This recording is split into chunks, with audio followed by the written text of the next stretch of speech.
তাদেরকে আশ্বস্ত করছি বাংলাদেশ গণতান্ত্রিক ছাত্র সংসদ যে কোনো প্রয়োজনে যে কোনো বিপদে আপনাদের পাশে থাকবে। দিন রাত 24 ঘন্টা আমাদেরকে পাবেন। আপনারা ডাকসুতে যে কোনো সমস্যায়, ডাকসু কেন্দ্রিক হোক, হল কেন্দ্রিক হোক, যে কোনো সমস্যা আপনারা আমাদেরকে রিচ করতে পারেন। আমরা আপনাদের জন্য সবসময় অ্যাভেলেবেল আছি। ধন্যবাদ। আর এই পর্যায়ে আমরা আপনাদের প্রশ্ন উত্তর নিব, আপনারা প্রশ্ন করতে পারবেন। কেন্দ্র পুনর্বিন্যাস করা না হলে নির্বাচনে যাব কি যাব না, এই প্রশ্নটা আমাদের এখন ফার্স্ট প্রায়োরিটি হচ্ছে কেন্দ্র পুনর্বিন্যাস করতে হবে।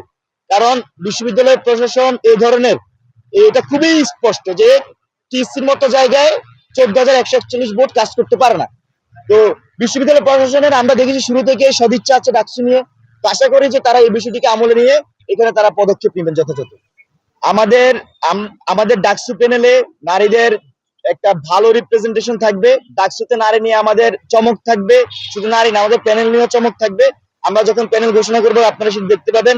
আপনারা দেখবেন জুলাই অভ্যুত্থান পরবর্তী সময়ে ঢাকা বিশ্ববিদ্যালয়ে যেসব নারীরা ছাত্ররাজনীতি করছেন তাদের সবচেয়ে বড় অংশটাই আমাদের সাথে আছে। এবং আমরা আমাদের একদম সর্বোচ্চ পদের মধ্যে আমাদের নারী শিক্ষার্থীদের নারীরা কিন্তু আছেন নেতৃত্ব স্থানীয় জায়গায়, যেটা খুব কম ছাত্র সংগঠনই প্র্যাকটিস করে। তো আমরা শুরু থেকে একটি comfort zone politics, women's friendly একটি ক্যাম্পাস, এখানে মুক্ত চর্চার একটি ক্যাম্পাসের জন্য আমরা কাজ করে যাচ্ছি। এবং আমরা সেখানে নারী শিক্ষার্থী থেকে শুরু করে সকল ধরনের সাধারণ শিক্ষার্থীর কাছে আমরা সেই সাড়া পেয়েছি। আশা করি ডাকসুতে আমাদের সেই একই অবস্থান বিরাজমান থাকবে। আর কোনো প্রশ্ন? না, ঢাকা বিশ্ববিদ্যালয়ে একটা গণতান্ত্রিক বিশ্ববিদ্যালয়। এই বিশ্ববিদ্যালয়ে সকলের রাজনীতি করার অধিকার আছে, কিন্তু এই রাজনীতিটা আসলে কতদূর যাবে কতদূর যাবে না সেটা আলোচনার বিষয়, সেটাও সিদ্ধান্তের বিষয়। ছাত্রলীগও তো ছাত্র রাজনীতি করতো। ছাত্রলীগের তার ছাত্র রাজনীতির অংশ হিসেবে গেস্ট গণতন্ত্রকে রাখে নাই, রাখছে তো। ছাত্রলীগকে তার ছাত্র রাজনীতির অংশ হিসেবে সিট বন্টনকে রাখে নাই, রাখছিল তো। ছাত্রলীগ তো এগুলো করতো। তো এখন জুলাই অভ্যুত্থান পরবর্তী সময়ে আমরা কতটুকু করবো কতটুকু করবো না, কোথায় করবো কোথায় করবো না, এ বিষয়ে শিক্ষার্থীরা কিন্তু জুলাইতেই তাদের মতামত জানিয়ে দিয়েছে। আপনি দেখবেন যে 17 জুলাইয়ের মধ্যে প্রায় প্রত্যেকটি হলে তারা কিন্তু হলের প্রশাসনের সাথে কথা বলে তাদের যে মতামতের ভিত্তিতে তারা একটি চুক্তিতে এসেছে হল প্রশাসনের সাথে, এবং হল প্রশাসনের সেই চুক্তিতে সাই দিয়েছে। আমরা সেই চুক্তির কথাই বলছি, আমরা সেই শিক্ষার্থীদের কথাই বলছি, যে শিক্ষার্থীরা জুলাই অবদান রেখেছিল তাদের কথাই বলছি, যে শিক্ষার্থীরা জুলাইতে সিদ্ধান্ত নিয়েছিল তাদের সিদ্ধান্তের কথা বলছি, যে শিক্ষার্থীরা সেই সিদ্ধান্ত অটল থেকে আজকে একই সুরে কথা বলছে তাদের কথা বলছি। আমাদের অবস্থান খুবই সুস্পষ্ট। এখানে হল পর্যায়ে আমরা ছাত্র রাজনীতি চাই না, শুধুমাত্র হল সংসদ চাই। এছাড়া ঢাকা বিশ্ববিদ্যালয় মুক্ত গণতান্ত্রিক চর্চা, সেখানে সকল ছাত্র সংগঠন তাদের আদর্শিক জায়গা থেকে ছাত্র রাজনীতি পরিচালনা করতে পারে, সেটা আমরা আমাদের ছাত্র সংগঠন ঘোষণার সময় বলেছি। আমাদের আগের সংবাদ সম্মেলন কাদের সেই বিষয়টি বিস্তারিত বলেছেন, আজকে সেটাই বলছি। মনোনয়নের সর্বশেষ তারিখ হচ্ছে 18 তারিখ।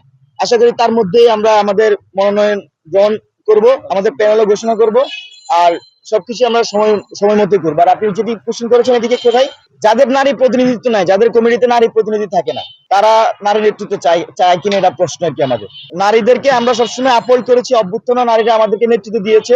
আমরা মনে করি বাংলাদেশের যেখানে 50% বেশি নারী জনগোষ্ঠী, সেখানে ঢাকা বিশ্ববিদ্যালয়ের নারীরা প্রায় 50%।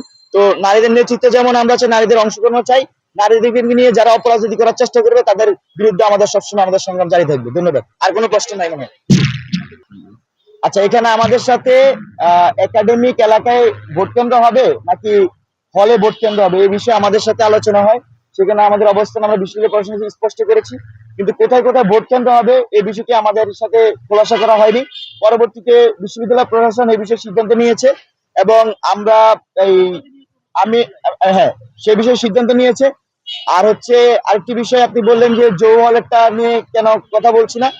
যৌ হলেরটা নিয়ে আমরা কথা বলছি না তা না, কিন্তু যৌ হলের যদি আশেপাশে এখানে সম্ভব হয় তারা কিন্তু চাইলে ভোট কেন্দ্র করতে পারে। কিন্তু যৌ হল থেকে সেন্ট্রাল লাইব্রেরি দূরত্ব কিন্তু খুব বেশি না, আপনি যদি ওই শহীদ মিনারের সামনে দিয়ে চিন্তা করেন। আবার ছেলেদের ক্ষেত্রে বিষয়টা ভিন্ন চিত্র ধারণ করে। আর আমাদের যেহেতু আমাদের পক্ষ থেকে এটা খুব বেশি দেরি হয় নাই, আমি মনে করি যে এই অ্যাসেসমেন্টটা করে আমাদের অবস্থান জানানো এটা খুব বেশি দেরি হয় নাই। এটা সবার সাথে কথা বলতে হয়েছে, মতামত নিতে হয়েছে।